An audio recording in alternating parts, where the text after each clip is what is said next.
There are 5 words that I want you to stop saying to your children.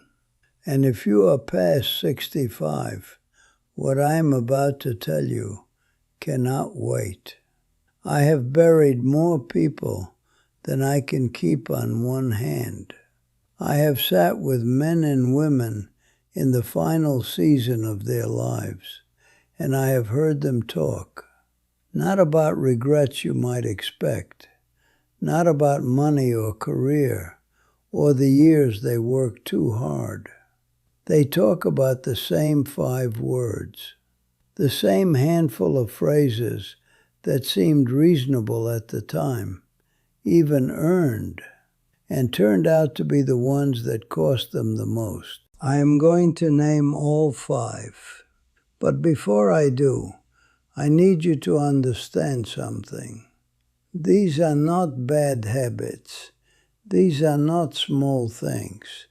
These 5 words are the reason some of you have children who love you from a careful distance, who visit on the calendar and not from the heart, who smile when they walk through the door and do not cry when they leave. You have spent years wondering why that distance is there. I want to tell you where it came from. Stay with me through this, and when we are done, I want you to do something. Say something in the comments. Tell me which of these 5 words you have heard or said. Not to confess, because the next person who finds this needs to know that somebody was here before them, sitting with the same thing, and that they are not alone. I see it everywhere I look among people my age.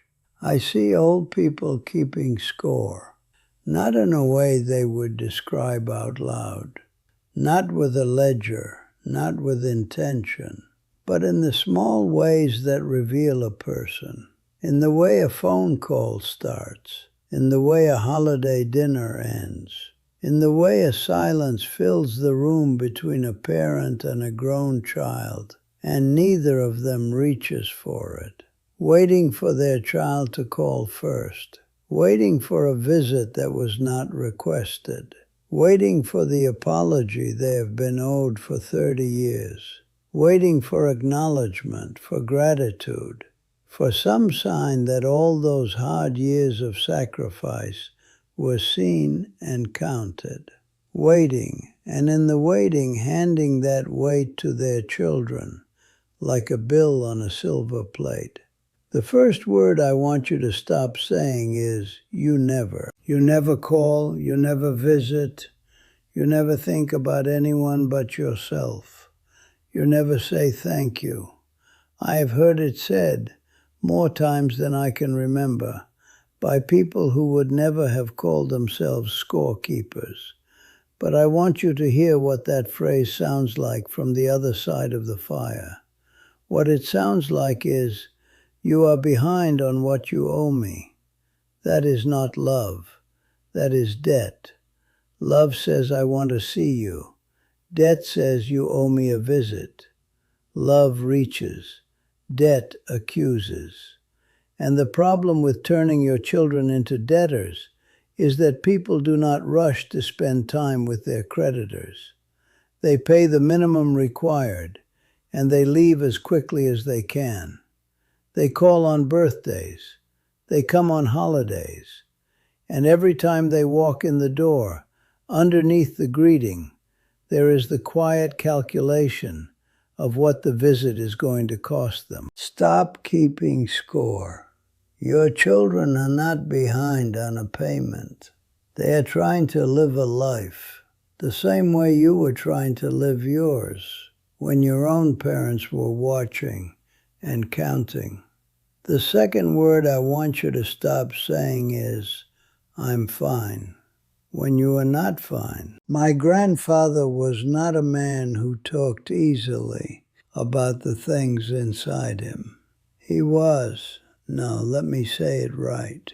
He was quiet, the way that solid, unmovable things are quiet. You knew he was there, not because he announced himself, but because the room changed around him. And for most of his life, if you asked how he was, he would say, "I'm fine," and he would mean it, or near enough.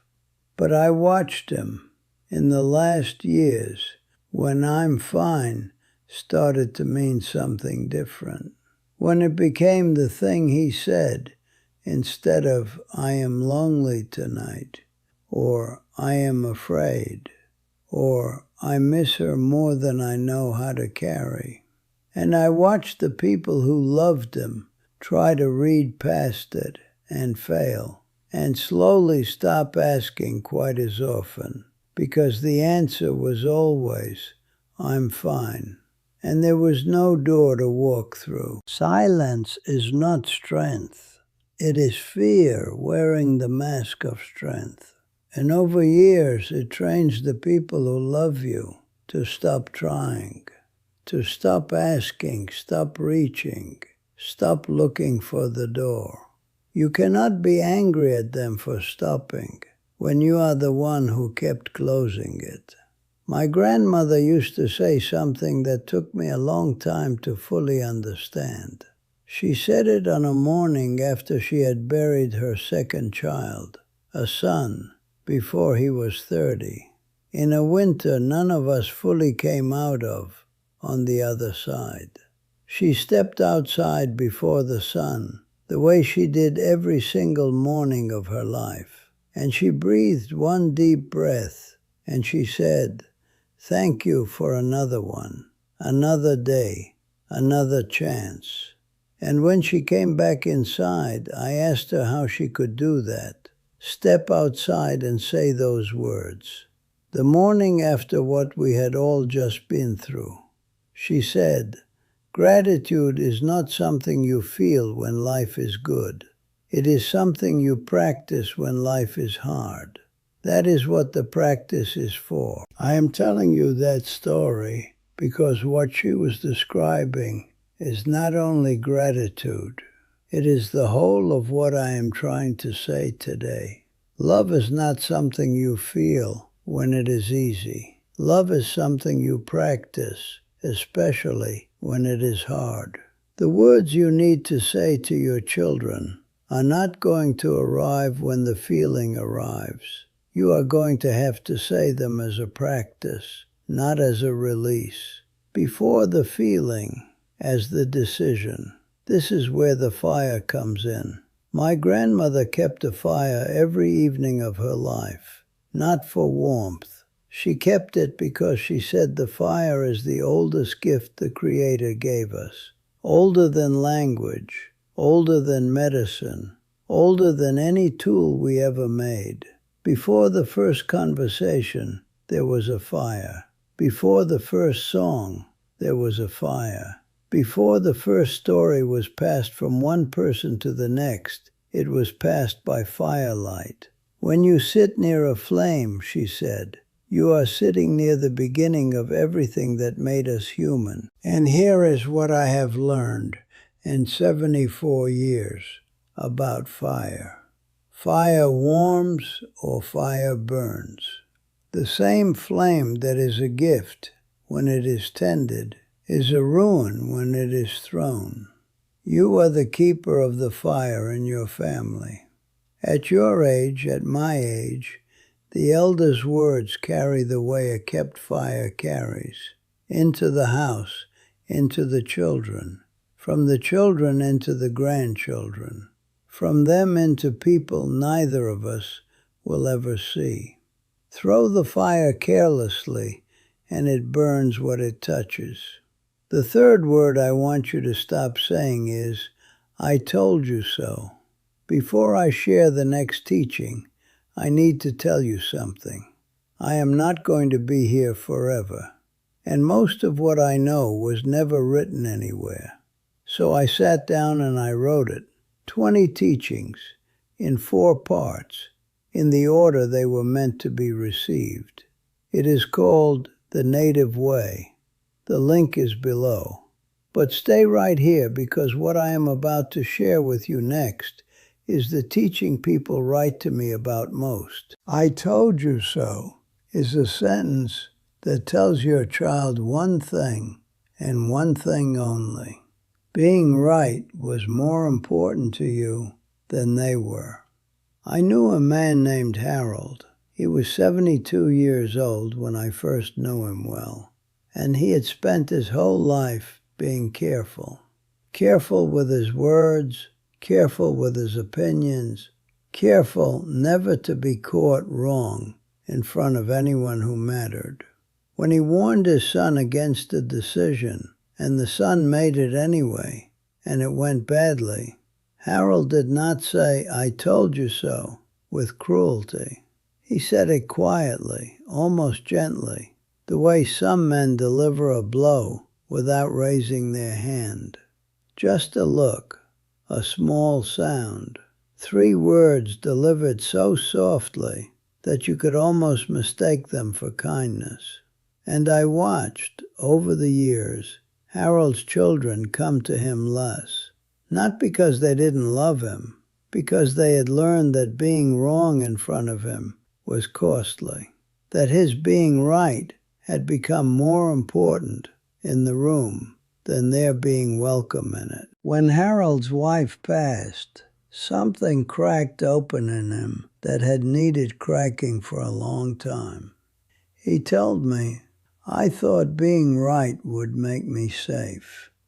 I thought if I was right enough, if I could never be caught wrong, nobody could touch me." And I ended up so defended that I was completely alone, in a house full of people who loved me and couldn't reach me. He learned to play guitar at 73, something he had wanted to do since he was 15 years old. Painted too, bad paintings, and hung every one of them proudly. Started saying, "I was wrong about that," like it cost him nothing at all. He told me the last years, the ones where he stopped needing to be right, were the only years he felt like he was actually living. Everything before, he said, was a rehearsal. Stop needing to be right at your children's expense. What you win is nothing. What you lose is them. I want to talk now about Earl and Doris. They were married 51 years, and for 51 years, Doris had never seen the ocean. She was raised in the middle of the country, never traveled far, and she had one thing she wanted before she died: to stand at the edge of the sea and look at something that had no end to it. Every year, Earl said, next year, when the money was better, when the work slowed, when the grandchildren were older, when things settled down. Earl was a practical man, a good man. He didn't refuse to go. He just always had a reasonable reason to wait. And then Doris got sick with the kind of diagnosis that leaves no room for next year. Earl drove 14 hours. He carried her from the car to the sand himself. She stood there at the edge of it and cried, and she asked him, "Why did we wait so long?" She passed 4 months later. Those 3 days by the ocean were, he told me, the best 3 days of his entire life.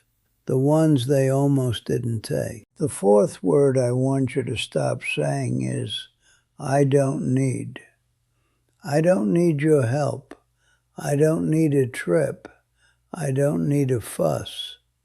And there it is again, a different costume, same word. When you tell your children you don't need anything, you are not only refusing assistance, you are refusing closeness.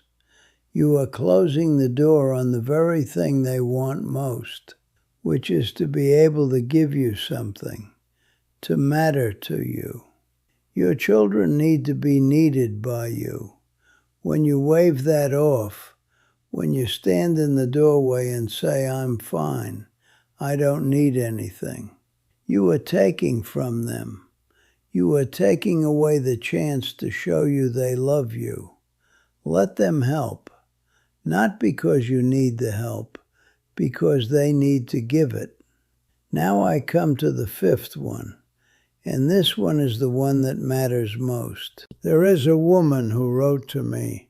She didn't give her name, only said she was 73 and had been estranged from her son for 11 years. She said, I never told him I was proud of him. Not once, not in those words. I was proud of him every day of his life, from the moment he was born. But in our house you showed love by working hard, by keeping your word, by being there. You didn't say it. Saying it seemed soft, unnecessary. He knew, I always told myself. He knew. She was writing to me because she was no longer sure he had known. The fifth word, the most damaging word of all, is no word at all. It is the silence where I love you should have been, the swallowed I am proud of you, the apology that lived in your chest for 20 years and never left your mouth. The I was wrong about that you could not say because saying it felt like losing something, when what you were actually doing was losing them. There is a word for what that is. It is not wisdom. It is not dignity. It is fear. Specifically, the fear that if you say the true thing and they do not receive it the way you hoped, the last door closes. So you keep the true thing inside, waiting for the right moment, and the right moment never arrives. And one day there is no one left to unlock it for. But here is the reframe I want you to take from this. The elder who could not say those words was not born unable to say them. They were handed a silence.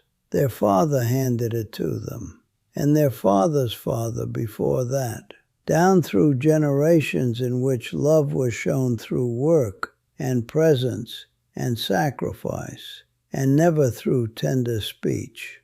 Not because they were cold, because no one ever showed them it was allowed, because the silence was the inheritance, and they carried it the way you carry what you were given.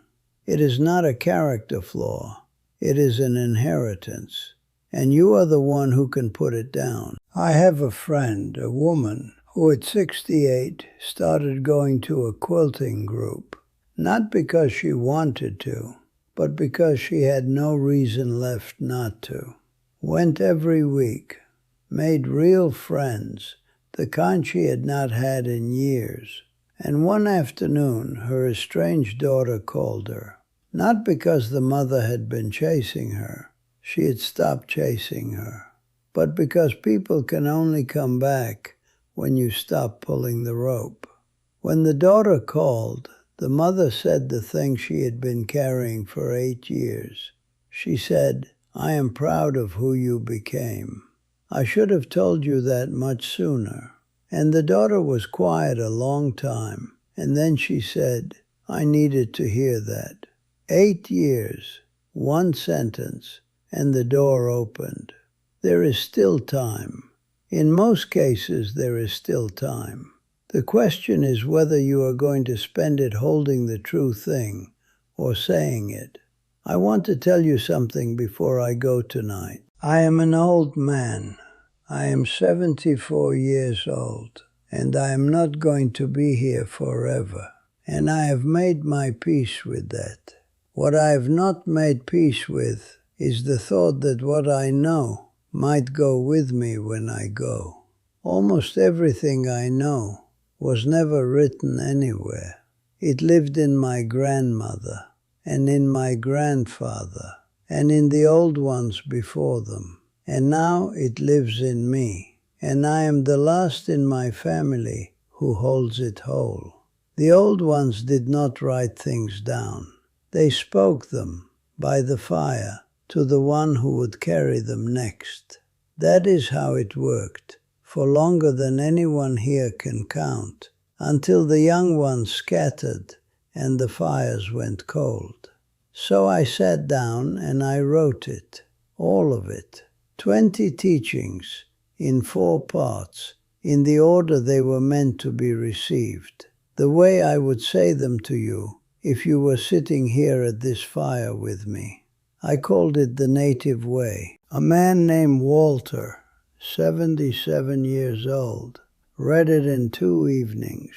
He said it was the first time in his life that anyone had explained to him why he had always felt things so deeply, not as a defect, but as old blood doing exactly what it was built to do. He started keeping an evening fire again, the way his grandmother had. A woman named Pearl, 81 years old, had lost a son years ago and had not been able to say his name out loud since the day of the burial.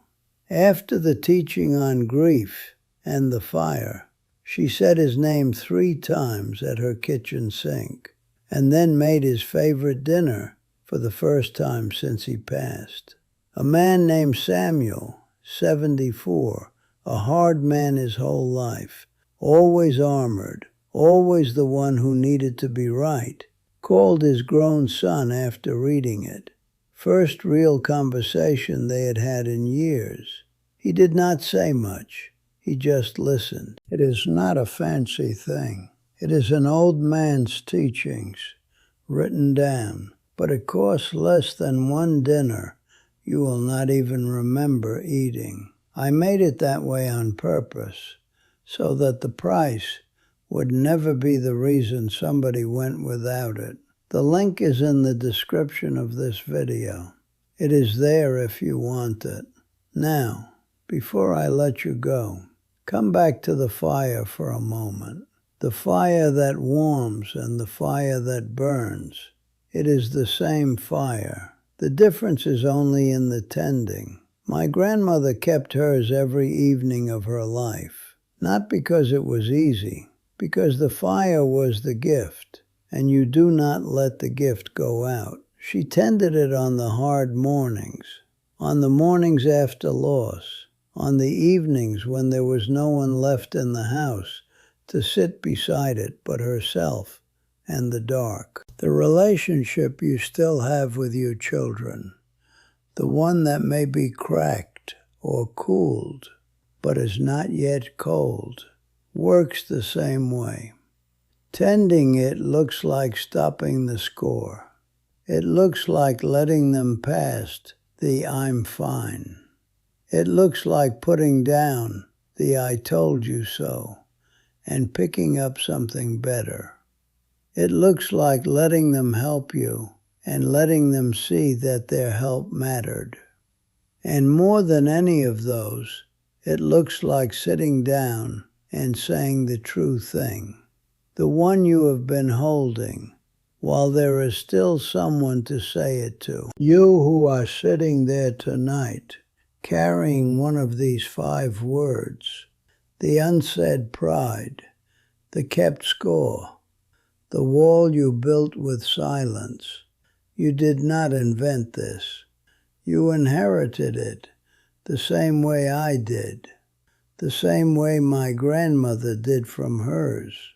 But you are at the age now where you can choose, not to heal everything, not to undo 30 years in one conversation, but to pick up the phone or to sit down the next time they are near you and say the true thing. 1 sentence, the door. The fire is still burning. Tend it. If what you heard today stayed with you, the teachings are there. The Native Way, 20 teachings, 100 pages, written the way I would speak to you if we were sitting together. Now I want to hear from you. Tell me in the comments, which of these 5 words did you recognize? Which one did you say or hear said to you? And what is the one thing you wish had been said instead? I read every comment. And if this is the kind of conversation you have been looking for, subscribe to this channel. We are not collecting viewers here. We are collecting people who remember. Come back next week. I am not done teaching yet.